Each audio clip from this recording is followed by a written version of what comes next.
Hi, this is PJ Doherty. This is my cat Benny, who has decided to join me for the this recording of this multimedia presentation. He just fell. He's fine. Anyway, hi, this is PJ Doherty, professor, doing this multimedia presentation.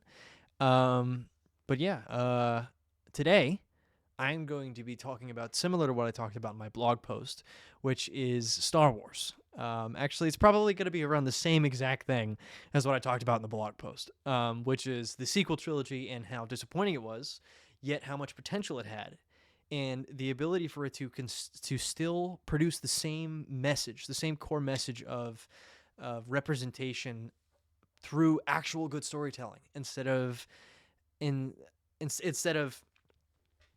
promoting a message that overrides a good story. So let's start at the beginning. For this scenario, it'll be episode 7. Episode 7 is the beginning.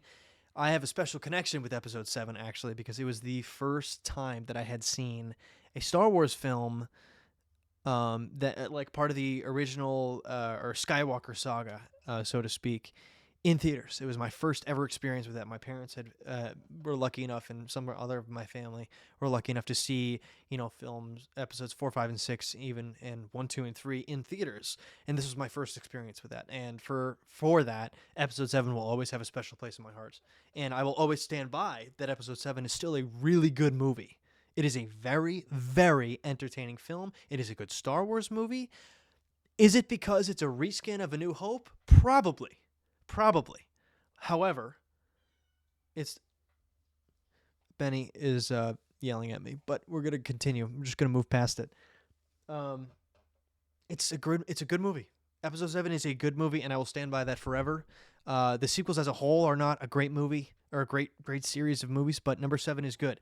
Let's get to the good.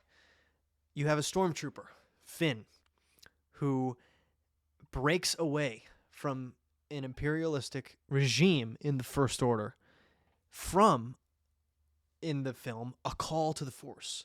The film title, The Force Awakens. This is good. This is great story building.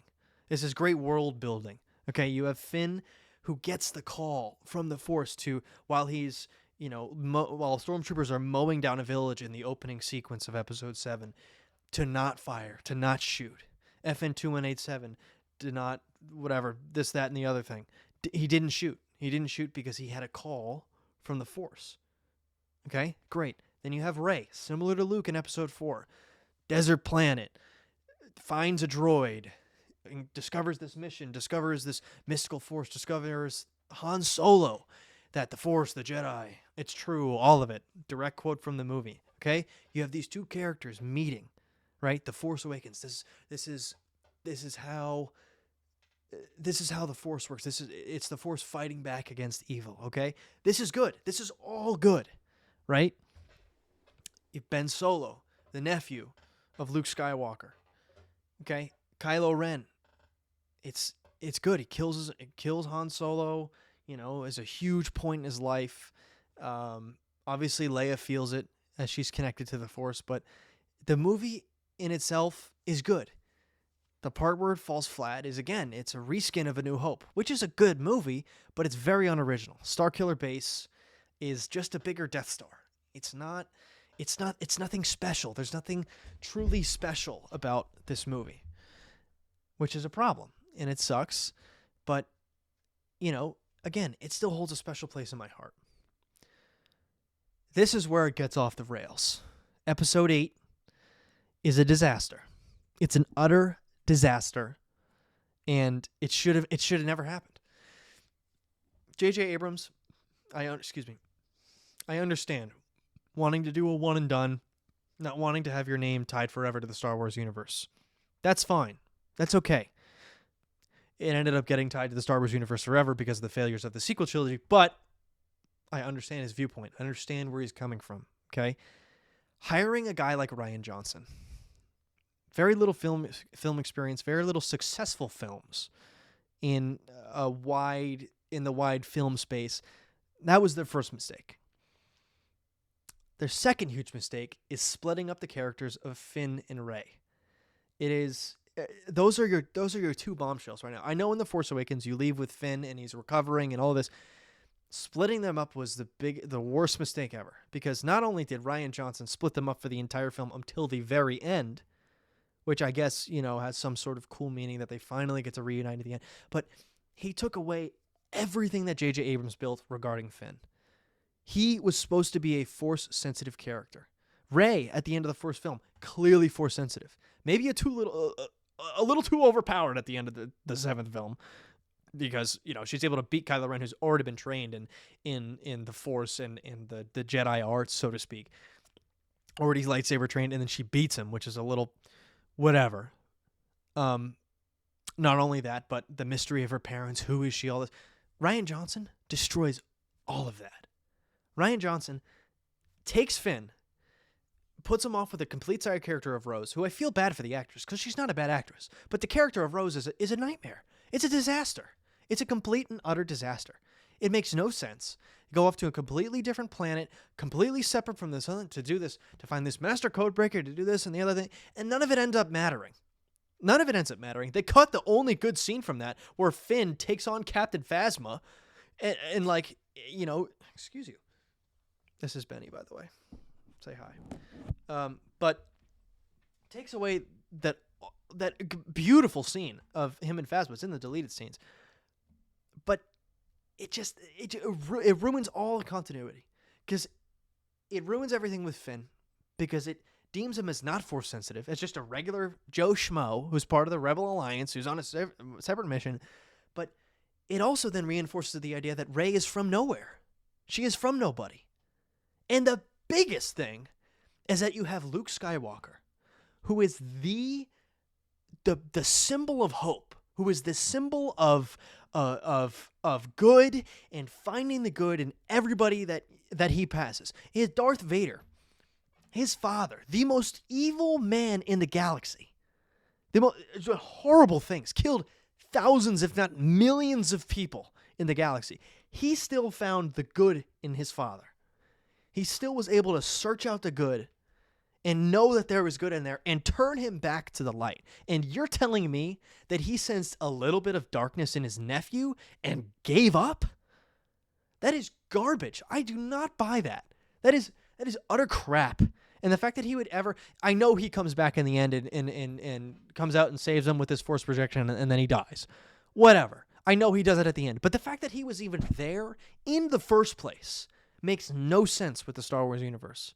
That is not Luke Skywalker. That is a fan fiction interpretation of who Luke is. Okay? That's not real. Okay? So you have that disaster of a movie. You ruin any chance that Finn is Force sensitive. Rey apparently is now coming from nobody, even though there are hints in the first film of her being maybe a Kenobi, maybe a Palpatine, maybe this, maybe that. The eighth movie does none of that. Kylo Ren literally says, "You're nothing. You come from nobody." Right?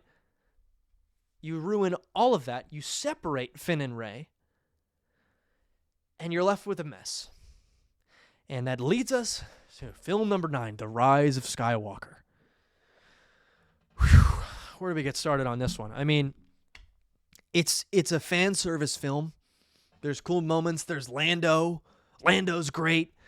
They have the funny quip lines of, they fly now, when they have always flown. There's literally been jet troopers since the Clone Wars.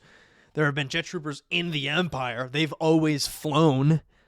Okay? They've always flown. Anyway, I'm getting a little upset. Excuse me for being upset. It's hard when something you love is ruined so horribly. And J.J. Abrams, to be fair, he did the best he could. He did the best he possibly could with the mess that Rian Johnson left him. I mean, there's nothing really else to say about The Rise of Skywalker other than that, somehow Palpatine returned, right? Oh, let's fix it with the big bad that Palpatine was always Snoke, and Kylo Ren, has his whole arc where he transitions, back into a good guy.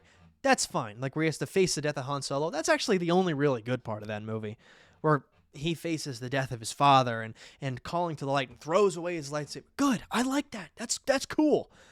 But everything to do with Rey and Finn, because now, at the end of the film, Finn is all of a sudden force sensitive again. Oh, right? He can feel that Rey's alive. Oh, garbage. Garbage. No continuity whatsoever. So this is where the main problem is. Lack of continuity in pushing a message that you can have within a good story instead of prioritizing the message over the story. They wanted a strong female lead, and I get it. There have been a lot of strong females in Star Wars, but none of them have really been that strong leading force. And with Rey, you could have had it. You did have it. The films kind of failed, but you did have it. How you do it better? You want that representation? Great. You have Rey be a Palpatine and Kenobi from the jump, from the very start. I don't. And again, I don't buy any of this crap that she was always a Palpatine and that was always no, never the plan. They totally pivoted when they knew that the 8th film sucked. Okay, totally pivoted. I don't buy any of that. How you do it is you have your strong female lead in Rey, and you have her be a Palpatine. I would have preferred a Kenobi, but you stick with the Palpatine thing. That's fine, okay? But you have her battle with the dark side of the Force, and you can have the same thing with Kylo, the call to the light, and also the call to the dark with Vader. Okay, you keep all of that stuff too, and you have those two characters struggle. But with Finn, you have a black man fighting against an Imperial system that has enslaved him to be a stormtrooper programmed from birth, and you have him break away through the Force and through his own strength and finding his strength again. That is unbelievable storytelling. They had it right there, and they screwed it all up. And they screwed it. It pisses me off to no end what they did to my boy, okay? Poe Dameron was probably like the only great character from this, like the only truly good, awesome character that I really loved, because he was like this, jerk kind of whatever, that pilot, and he transitions into a leader. That's great, okay? They ruin Finn, they ruin Rey. You can have both of those. You can have 2 leading characters, 2 of them, and 3 with Kylo Ren being the villain. You can have all of them and still make a good story about representation with Rey and Finn. But they didn't. And I will forever be sad and forever complain and forever have these thoughts in my head. And unfortunately, there's nothing I can do about it except complain to you, whoever sees this. I know, Professor Angel, you'll see this, but if anyone else sees this. Anyway, that's all I got. That's all I got today. It'll forever frustrate me to no end how Disney screwed the pooch. Even in their most recent, some of their recent stuff, they've just screwed it up, and it's just been lousy fan service and some good story here and there, but unfortunately, my envisioning of the sequel trilogy will never come into fruition. I just hope they know better now. Anyway, thank you for listening, and yeah, see ya.